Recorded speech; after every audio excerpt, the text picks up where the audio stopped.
అందరికీ నమస్కారం అండి. నేను doctor S Ushakar EDU YouTube channel నుంచి మరొక అంశంతో మీ ముందుకు వచ్చాను. ఇవాళ నేను చెప్పబోయే అంశం ఏంటంటే, ఏదైనా సరే ఒక విషయం కన్విన్స్డ్గా చెప్పడం, అంటే కన్విన్స్ చేస్తూ అవతల వాళ్ళని వాళ్ళు నొచ్చుకోకుండా చెప్పడం, దాన్ని లౌక్యం అంటారు.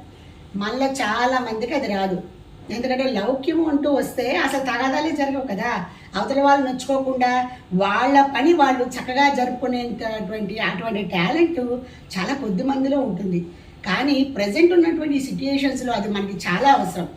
మరి లౌక్యం లేదంటే ఏమిటంటే నష్టాలు, స్ట్రైట్గా కనుక ఎప్పుడైతే మాట్లాడామో అవతల వాళ్ళు నొచ్చుకుని మనకు కావలసినటువంటి ఆ పని అయ్యే అవకాశాలు చాలా తక్కువ ఉంటాయి. కాబట్టి మనము కొద్దిపాటి సమయస్ఫూర్తి, కన్విన్సింగ్ నేచర్, లౌక్యం నేర్చుకుంటే చాలా పనులు చాలా చక్కగా అయిపోతాయి.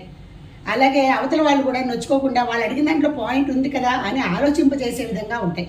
ఇది ముఖ్యంగా విద్యార్థుల్లో ఉండాలి. ఎందుకని అంటారా, వాళ్ళు మనం చెప్పినటువంటి కంటెంట్ ఎప్పుడైతే వాళ్ళు ఆ సమయస్ఫూర్తిగా, అంటే ఎక్కడ అది ఉపయోగించాలి అనేది ఆ నాలెడ్జ్ని వాళ్ళు గెయిన్ చేసుకున్న రోజున ఆ చదువు మీద కష్టంతో కాకుండా ఇష్టంతో వాళ్ళు నేర్చుకోవడం ప్రారంభిస్తారు.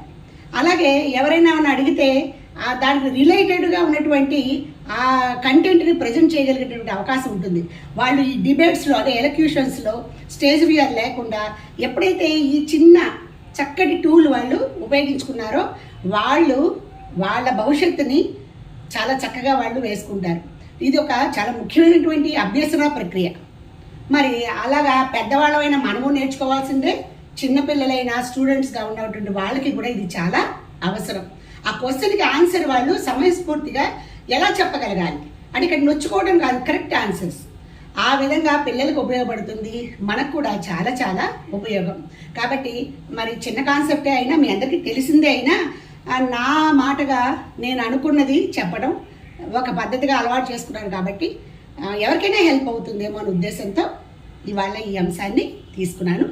నా ఈ యూట్యూబ్ ఛానల్ని subscribe, share, like and comment. మరొక అంశంలో మళ్ళీ కలుద్దాం. అంతవరకు బాయ్.